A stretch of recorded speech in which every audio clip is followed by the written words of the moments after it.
3. Una vida como hindúes. Hay dos senderos eternos, uno es luminoso, el otro es oscuro. El primero conduce a la libertad de la rueda de la muerte y el renacimiento. El otro vuelve a traerte aquí. Lo real nunca deja de ser, lo irreal nunca es. Bhagavad Gita. Hace muchos años, cuando oí por primera vez la cita anterior del Bhagavad Gita, pronunciada en una conferencia espiritual, no pude evitar darme cuenta de que decía que solo hay dos cosas entre las que elegir, no muchas.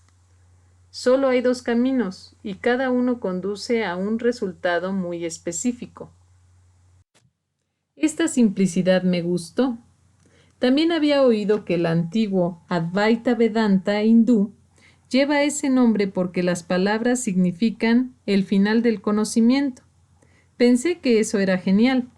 La mayor parte de los métodos occidentales se enorgullecen de su abundancia de conocimientos, y aquí había algo que veía el final del conocimiento como algo bueno. Me interesaba. Hasta muchos años después no descubrí que estas ideas estaban asociadas con algo llamado no dualismo. Al principio de mi camino espiritual ni siquiera sabía qué era eso. Las palabras pronunciadas por Lao Tse me recordaron algo que Cindy había dicho en una ocasión. No tengo nada que hacer y tengo todo que ser. Pensé que era una frase brillante, pero la propia Cindy fue la primera en añadir que esto no significa necesariamente que uno no haga nada. En un momento dado, un curso de milagros dice: no tengo que hacer nada. Muchos lo han malinterpretado creyendo que significa que no has de hacer nada. Eso es lo que el curso llamaría una confusión de niveles. Lo importante es que no necesitas hacer nada. No tienes que. Si piensas que tienes que, eso implica la identificación con un cuerpo, de modo que uno tiene que poner esta cita en contexto y añadir también el aspecto esencial de ahorrar tiempo que tiene el perdón del curso. Cuando la paz llega por fin a los que luchan contra la tentación y batallan para no sucumbir al pecado, cuando la luz llega por fin a la mente que se ha dedicado a la contemplación, o cuando finalmente alguien alcanza la meta, ese momento siempre viene acompañado de este feliz descubrimiento. No tengo que hacer nada. He aquí la liberación final que todos hallarán algún día a su manera y a su debido tiempo. Tú no tienes necesidad de ese tiempo. Se te ha economizado tiempo porque tú y tu hermano estáis juntos. Este es el medio especial del que este curso se vale para economizarte tiempo. No aprovechas el curso si te empeñas en utilizar medios que les han resultado muy útiles a otros y descuidas lo que se estableció para ti. Ahorra tiempo valiéndote únicamente de los medios que aquí se ofrecen y no hagas nada más. No tengo que hacer nada es una declaración de fidelidad y de una lealtad verdaderamente inquebrantable. Créelo aunque solo sea por un instante, y lograrás más que con un siglo de contemplación o de lucha contra la tentación. Hacer algo siempre involucra al cuerpo, y si reconoces que no tienes que hacer nada, habrás dejado de otorgar valor al cuerpo en tu mente.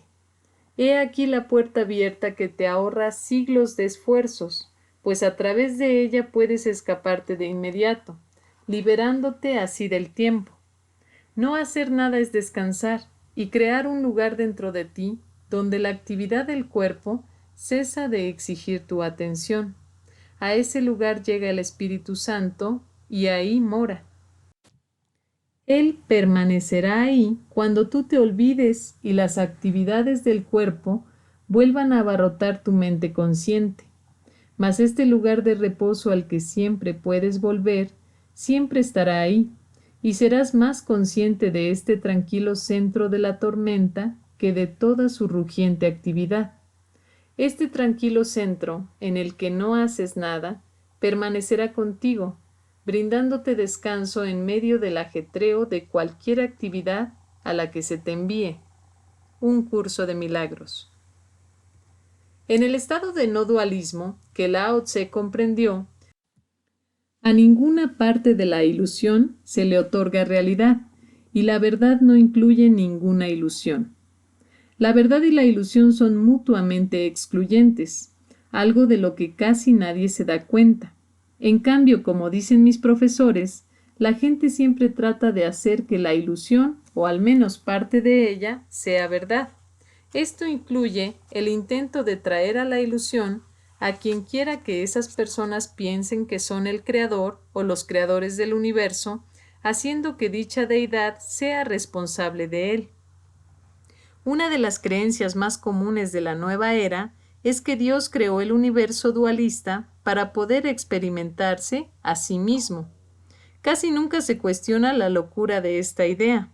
Es como decir que para disfrutar, apreciar y experimentar la alegría orgásmica del sexo, tienes que dispararte en el estómago a fin de disponer de una experiencia dualista con la que compararla. Pero Dios no está loco. La verdad es un estado constante, y como dicen tanto la Biblia como el curso, Dios sigue siendo amor perfecto. Este mundo de sueño es lo opuesto de la perfección, pero la realidad de Dios nos da un hogar perfecto al que regresar. Sin embargo, para volver al mundo real, uno tiene que despertar de éste. No hay dos mundos reales. La matemática del no dualismo es muy simple. Siempre llega al uno. Desde el otoño de 2013, cuando se publicó mi tercer libro, El amor no ha olvidado a nadie, continuaba viajando por todo el mundo para enseñar el curso. La mayor parte de las veces con Cindy como copresentadora. Me di cuenta de un fenómeno interesante relacionado con los sueños que tenía en la cama por la noche. Sabía que UCDM dice que todas las mentes están unidas. Esto es cierto porque en último término solo hay una mente. En realidad, solo hay uno de nosotros que piensa que está aquí. Por eso son posibles los fenómenos psíquicos. Un buen psíquico o medium es capaz de conectar con partes de la mente aparentemente separadas y recibir mensajes e información. A medida que pasaban los años de viajes, me di cuenta de que mis sueños nocturnos podían estar influenciados por el número de personas que había en el área donde me encontraba. Si estaba en un lugar tranquilo, como Cedar Rapids, Iowa, mis sueños solían ser pacíficos y tranquilos, excepto en el caso raro de que hubiera alguien cerca que viviera un gran conflicto. Por otra parte, si estaba en una gran ciudad como Cantón en China, que tiene 13 millones de habitantes, a menudo tenía sueños activos y caóticos, que a veces incluían escenas violentas. Mientras dormía, mi mente se sintonizaba con las mentes de otras personas del área. Un corolario feliz de esto es que como las mentes están unidas, si tu mente se está volviendo más pacífica y tiene más pensamientos de la mente recta con el Espíritu Santo, no puedes evitar ser una influencia benéfica para los que te rodean. El curso enseña que la simple presencia de un maestro de Dios actúa como recordatorio.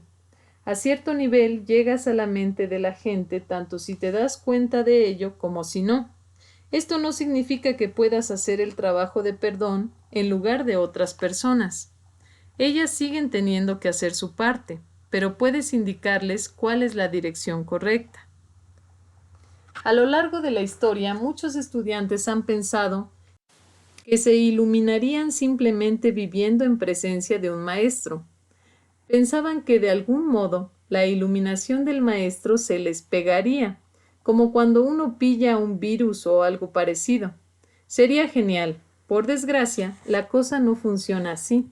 No lo hacía hace 2600 años ni lo hace ahora. El ego tiene que ser deshecho y eso requiere disciplina. La siguiente vez que mis amigos ascendidos se presentaron, yo había estado viendo unos programas de noticias en la CNN y en MSNBC, y trataba de perdonar lo que había visto. Mi esfuerzo por perdonar se veía facilitado por el hecho de que las noticias se habían vuelto más cómicas, casi como dibujos animados. Sí, hay una tragedia tremenda en la película Ilusión que llamamos vida, pero lo que la vuelve dolorosa es hacerla real. Arten inició la conversación. Arten: veo que has estado entreteniéndote con las noticias. Eso está bien, siempre que recuerdes para qué son. Después de todo, a todo el mundo le gusta el circo. Gary: lo sé. No me puedo creer que a Donald Trump le vaya bien. Arten: entonces no te lo creas. Gary: oh sí. Pursa: hoy vamos a ofrecerte un vislumbre de una parte muy interesante de la historia que J y B vivieron juntos, una vida como hindúes y que supuso para ellos un salto hacia adelante. Posteriormente volvieron a conocerse como budistas, al principio mismo de lo que llegaría a ser el budismo. De modo que debes darte cuenta de que el budismo es parecido al hinduismo, pero sin todos los dioses. El monoteísmo, la creencia en un solo Dios, no se popularizó hasta el judaísmo y después con el cristianismo y el islam.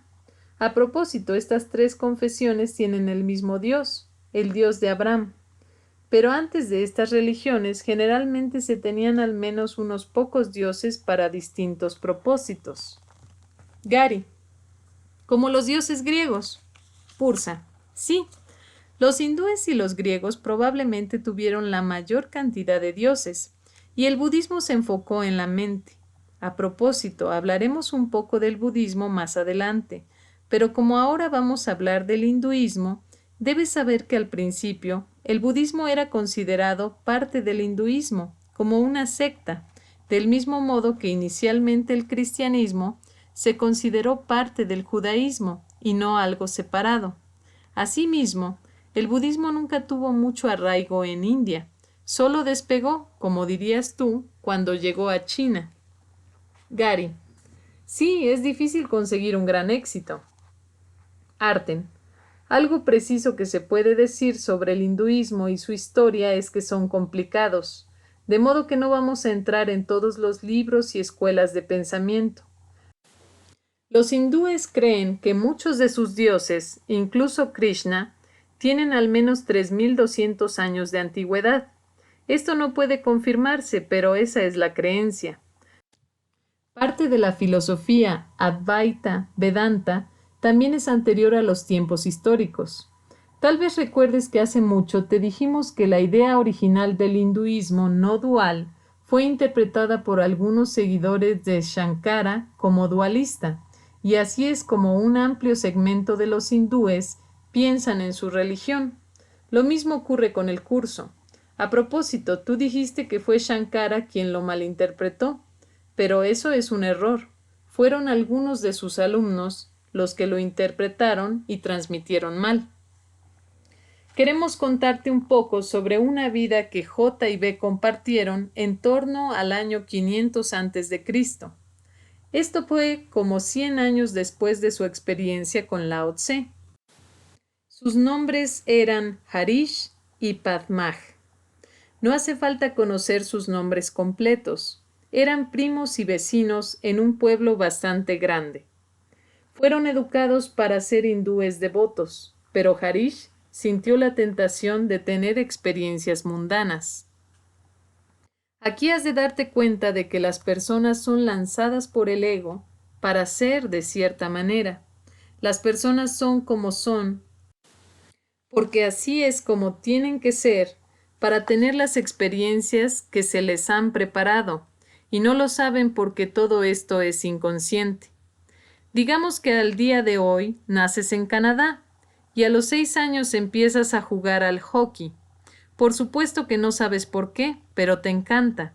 Sigues jugando y un día llegas a ser muy bueno, tan bueno que te haces profesional. Nada en el mundo te interesa tanto como ese juego. Sí, tienes una vida personal, pero lo que te apasiona es el deporte. Esto ocurre porque tiene que ocurrir, y así es para toda la gente. sus profesiones y las cosas que más les interesan. Son lanzados a vivir un guión y nada puede detenerlo. Pursa. ¿Recuerdas que cuando tenías 12 años estabas en casa de un amigo y él te llevó a la habitación de su padre y abrió una caja que contenía un arma de fuego? Gary, Dios mío, no pensaba en eso desde hace mucho. Pursa. ¿Cómo te sentiste cuando viste el arma? Gary. Me sentí atemorizado, muy atemorizado. No quería tener nada que ver con ella. Mi amigo, no diré su nombre, probablemente pensó que me fascinaría tanto como a él y que querría jugar con ella, pero salí de allí en cuanto pude. Pursa. ¿Por qué crees que te sentiste así? Gary. No lo sé. Supongo que fue inconsciente. Pursa. Exactamente. Hay dos cosas que debes saber con respecto a eso. En primer lugar, en tu anterior encarnación onírica, moriste luchando en la Segunda Guerra Mundial. El horror de la guerra quedó profundamente grabado en tu inconsciente, y un arma era lo último que querías ver. En segundo lugar, debido a tu experiencia de la guerra en la vida anterior, no tuviste que ir a la guerra en esta vida. No era una experiencia que necesitaras volver a tener de manera inmediata. Gary, ¿te refieres a que cuando tenía 19 años cambiaron el sistema de reclutamiento por lotería y me tocó un número tan alto que no me reclutaron para enviarme a Vietnam? Pursa. Sí, ya que estamos en ello, ¿has disparado un arma de fuego alguna vez en tu vida? Gary. No, nunca lo he hecho. Pursa. ¿Y nunca lo harás? Es algo que se supone que no vas a hacer esta vez. Por otra parte, el amigo que te mostró el arma siguió sintiéndose fascinado por ellas y practicó usándolas cuando pudo.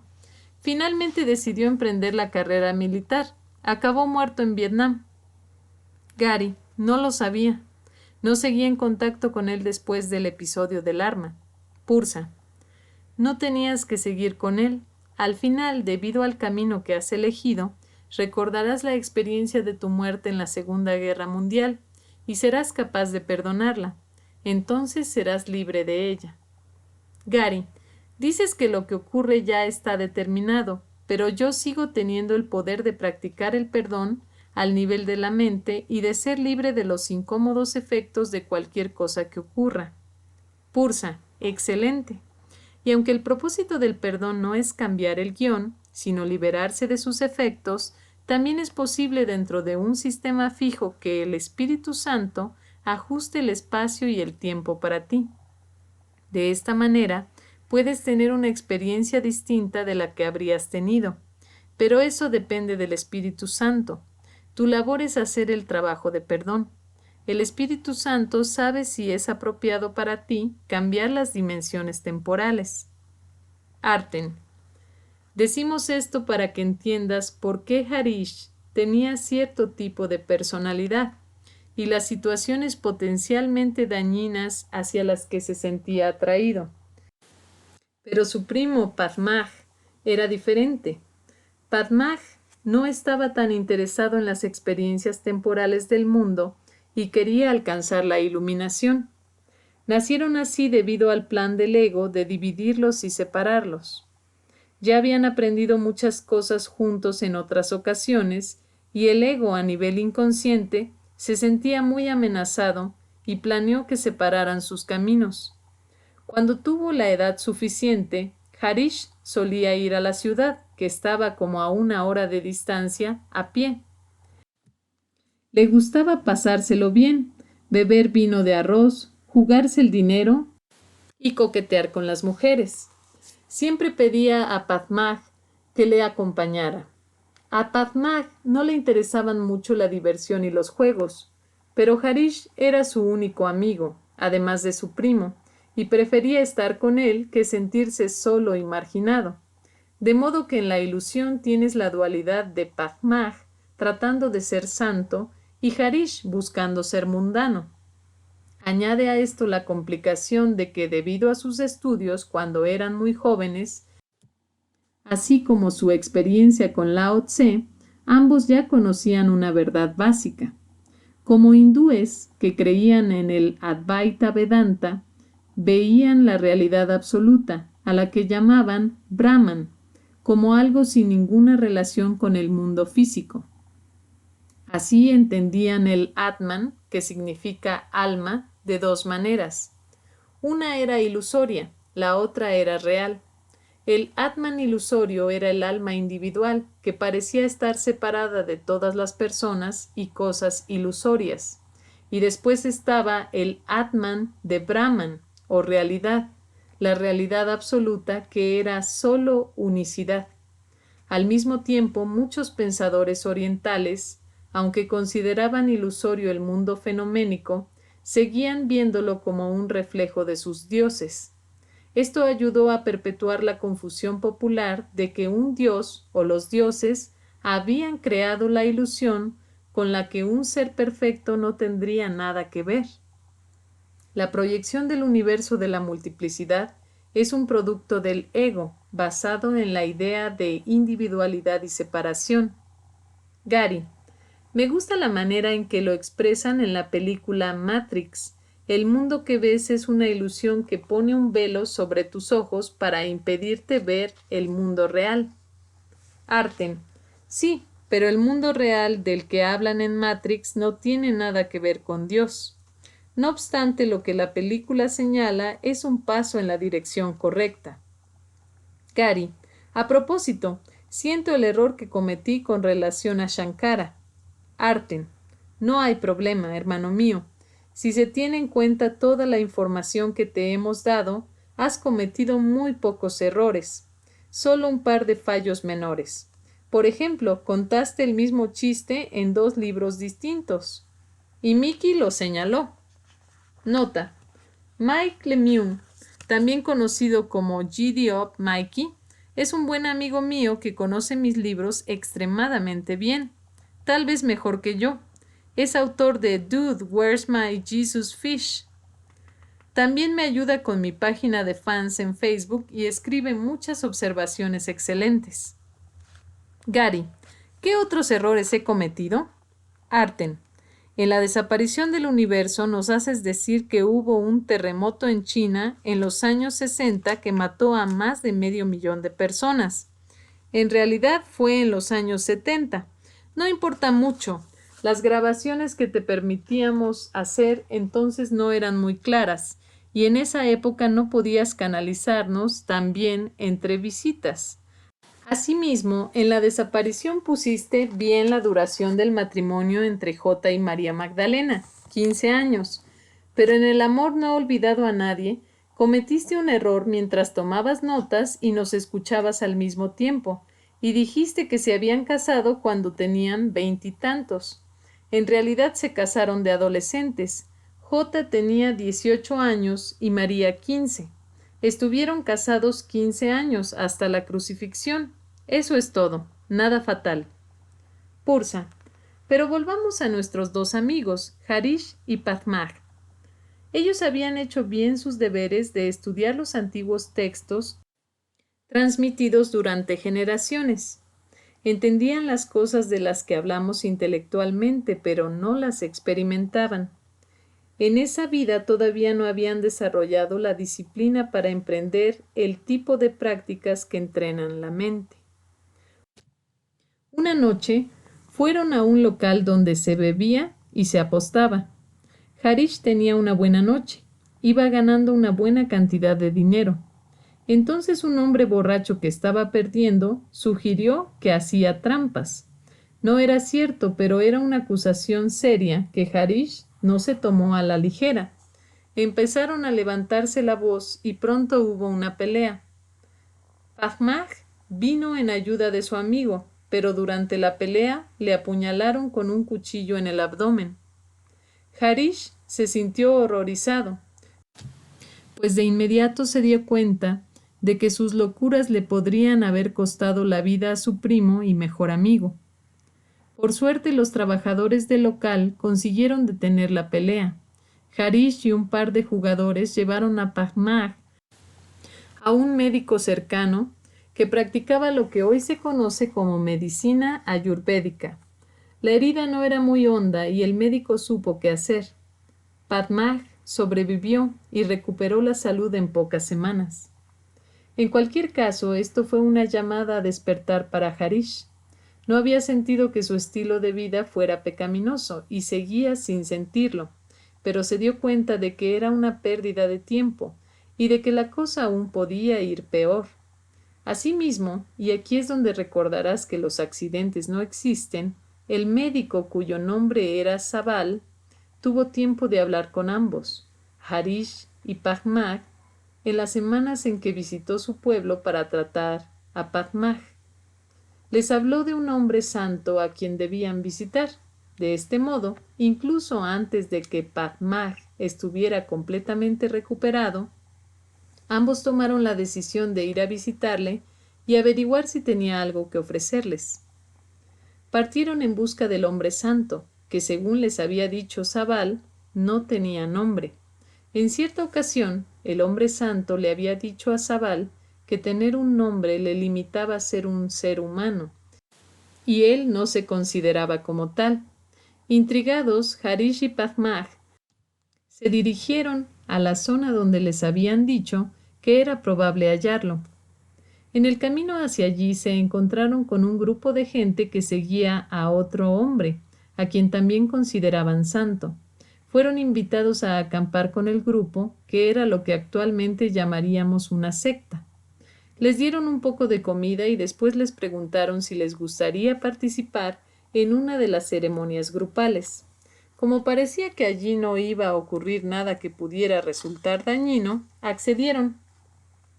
La ceremonia consistía en beber de un cuenco que el líder pasaba de una persona a otra. El líquido era muy parecido a lo que hoy llamaríamos ayahuasca. Los dos visitantes consideraron que beber aquel líquido solo era un acto social, parte de la ceremonia, pero pronto se dieron cuenta de que los presentes empezaban a tener experiencias singulares. Al principio vomitaban y después comenzaban a alucinar. Gary, a lo largo de los últimos años he hablado con varias personas que me han contado que han tenido experiencias interesantes con la ayahuasca. Algunos la llaman simplemente la planta. Como sabéis, puesto que sois conscientes de lo que hago, yo nunca la he tomado, pero algunas de estas personas describen profundas intuiciones con respecto a su infancia y realizaciones espirituales que parecen considerar valiosas. ¿Qué pensáis de todo esto? Arten. Gary, tienes que recordar que aunque la gente diga que tiene experiencias beneficiosas tomando ayahuasca, seguimos hablando de una droga, de un alucinógeno. Y lo cierto es que nunca sabes cómo alguien va a reaccionar a un alucinógeno. Cada mente, ego y cada cerebro son diferentes. El ego no lo haría de ninguna otra manera. Y es posible que alguien tenga una mala reacción, una reacción que podría dejarle una cicatriz. De modo que a pesar de los buenos informes que has oído, nosotros no podemos recomendar a la gente que tome drogas. Pursa, recuerda, lo que experimentas bajo la influencia de un alucinógeno no es real. Sí, podrías argumentar que nada de esto es real tampoco y tendrías razón. Pero es posible llegar exactamente a las mismas comprensiones que la gente tiene tomando ayahuasca sin tomarla. Esta es la vía que recomendamos. Arten. Evidentemente, nuestros amigos tuvieron algunas revelaciones aquella noche. En el caso de Harish, estaban relacionadas con cuán profundamente amaba a sus padres, algo que había olvidado y no había experimentado durante mucho tiempo. Padmaj recordó a Lao Tse y de repente fue consciente de todo lo que había aprendido de él. Por la mañana, ambos sintieron un renovado deseo de seguir adelante y de encontrar la realización que buscaban. Beber el amargo néctar de la planta estaba bien, pero no les encajaba como estilo de vida. Aquel al que las gentes de allí consideraban santo, quería que se quedasen. Les dijo que no había ningún otro camino que pudiera ofrecerles más y que él podía explicarles las múltiples experiencias que tendrían viviendo con el grupo. meditando, aprendiendo sus enseñanzas y tomando la pócima.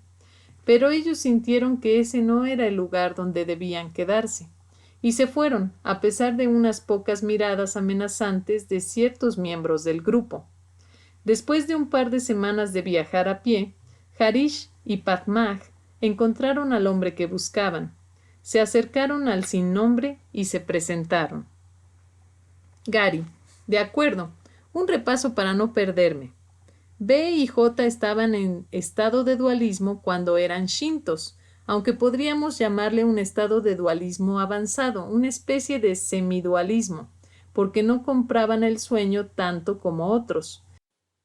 Pero seguía siendo dualismo en el sentido de que lo relacionado con la reencarnación y el respeto a los ancestros, que eran aspectos muy destacados en esa cultura, seguía siendo real para ellos. Y si algo externo es real, eso significa que hay algo fuera de ti, de modo que tenemos un sujeto y un objeto, alguna otra cosa de la que ser consciente, lo cual no es la unicidad del no dualismo. Seguidamente con Lao Tse, aunque él enseñaba no dualismo, la experiencia que J y B tuvieron en esa vida también fue de lo que podríamos llamar semidualismo, porque como ascetas se les enseñaba a resistirse al mundo, y esto hacía que el mundo fuera real en sus mentes y por tanto en su experiencia. Ahora, como hablas de un profesor sin nombre, sospecho que nuestros amigos se dirigieron no solo hacia una teoría que se limitaba a decir que en la ilusión nada es real, sino hacia algo que pudieran sentir realmente. Pursa. Muy sucinto. Aunque no puedo decir que en la vida que consideramos ahora, J y B experimentaran el no dualismo en todo momento. Ten en cuenta que hay diferentes niveles de aprendizaje. Al principio los estudiantes entran y salen de ellos, avanzando y retrocediendo en su experiencia. De modo que tienes una experiencia de unicidad y te encanta, pero después vuelves a la dualidad.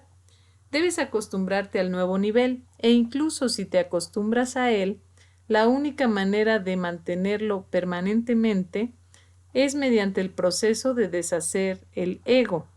El profesor que nuestros amigos estaban a punto de conocer fue el primero que empezó a enseñarles a hacer eso, con lo que finalmente pudieron acelerar el proceso. Arten. Cuando Harish y Padmaj se presentaron al que no tenía nombre, al que vamos a referirnos como O, él les pidió que se sentaran en el suelo, en la parte de atrás del grupo, y escucharan. Les dijo que podían decidir por sí mismos si su enseñanza les interesaba. Eran libres de irse cuando quisieran, pero sería él quien decidiría el momento en que pudieran venir a hablar con él en privado. Transcurrieron 3 meses antes de que O les enviara recado para que se reunieran con él. Entretanto, mientras formaban parte del grupo, les enseñó muchas cosas. Les explicó que los cuerpos más importantes en la historia que ellos pensaban que era su vida eran completamente irreales. Sus padres nunca habían estado allí. Eran falsas imágenes que el ego había creado para atraerlos a la ilusión de la multiplicidad. Ellos, al igual que sus padres, en realidad nunca habían nacido. Ellos no existían, todo era un montaje. El mundo físico no era verdad, todo era una mentira, y sus vidas eran una mentira. Y si tenían hijos, eso también sería mentira, porque todo lo que se ve y tiene una forma no es verdad. Les propuso hacer una visualización en la que flotaban muy por encima de la tierra y veían todos los cuerpos de la humanidad por debajo de ellos. Se les instruyó para que vieran parte de esa masa de gente desaparecer. Decenas de miles de personas morían cada día para ser reemplazadas por más cuerpos que soñaban que volvían a nacer, y en todo momento nada de ello era real. Los cuerpos solo eran velos y no algo que pudiera ser valorado. Gary, esto me recuerda algo que se dice en el curso sobre la muerte. Lo que parece morir tan solo se ha percibido incorrectamente, y se ha llevado al campo de las ilusiones. Arten, sí. Y nuestros dos amigos estaban teniendo algunas experiencias de no dualismo. Cuando O les habló en privado, les dijo que había llegado la hora de que practicaran cierta disciplina mental a fin de pensar de manera consistente según las líneas que les había enseñado. Les dijo que practicaran cada día pensando en las personas que veían no como cuerpos, que solo son falsas imágenes, sino como la unicidad que está detrás del velo. Les aconsejó que, cuando se descubrieran haciendo real en su mente cualquier cosa del mundo, detuvieran ese proceso y pensaran que todo, no solo los cuerpos humanos, sino todas las cosas, era un fino velo que cubría la unicidad de Brahman. Pursa. Les dijo que si alguien hacía algo que a ellos no les gustaba, lo perdonaran en su mente, no porque esa persona hubiera hecho algo realmente, sino porque en realidad no había hecho nada. Arten. Como puedes ver, esta fue su introducción a cierto tipo de perdón, que incluía un elemento importante del perdón avanzado que aprenderían posteriormente. Una parte esencial del perdón había quedado fuera, ya llegaremos a eso, pero lo que hacían con O supuso un paso adelante vital en su progreso espiritual. Ursa. Estos dos alumnos de O estaban muy dedicados y eran muy firmes en su determinación de deshacer cualquier cosa que hubiera en sus mentes que les hiciera creer en el mundo de la multiplicidad, en lugar de en la verdad de la unicidad que existía justo detrás. Durante años reinterpretaron todo lo que veían, así como todo lo que recordaban de su vida. Hicieron grandes progresos. Harish y Pahmaj no vivieron vidas largas. Su determinación de no dar realidad al mundo o a los cuerpos los llegó a no cuidar de sus propios cuerpos, el típico error que cometen los estudiantes espirituales. Esto se debe a la confusión de niveles. El simple hecho de que el mundo no sea real no significa que no hayas de vivir como si estuvieras en él, y el hecho de que tu cuerpo no sea real no significa que no tengas que dar los pasos necesarios para mantenerlo sano. No dejarías de poner aceite en el motor de tu coche. Si no lo pones, el motor se avería. Bueno, hasta que no seas un maestro del nivel de J o B y sepas usar el poder de tu mente para superar completamente el mundo, tu cuerpo se estropeará si no le das lo que necesita. Nuestros amigos no comían bien. Asimismo, generalmente no disponían de buena agua para beber, lo cual formaba parte del guión del ego. Ambos vivieron más o menos hasta los 27 años. Como Shakespeare escribió posteriormente en Como gustéis. El mundo entero es un escenario, y todos los hombres y mujeres, meros actores. Tienen sus entradas y sus salidas, y un hombre representa varios papeles en su vida. Arten. La buena noticia es que Harish y Pahmaj no solo aprendieron mucho, también practicaron mucho. En sus mentes se produjo una gran sanación, lo que les abrió la posibilidad de completar el trabajo de deshacer el ego antes que otros. Pursa. La próxima vez que vengamos, te diremos todavía más cosas sobre la diferencia entre la filosofía, que puede estar bien, y la práctica mental de la filosofía, que es esencial. Sigue perdonando. Volveremos pronto. Estaba feliz de haber oído hablar de Harish y Pahmaj, y descubrí que me identificaba con ellos y con sus breves pero importantes vidas. Tenía muchas ganas de seguir oyendo más cosas sobre J y B. Me sentí animado al saber que sus ejemplos podrían ayudarnos a todos a seguir su guía.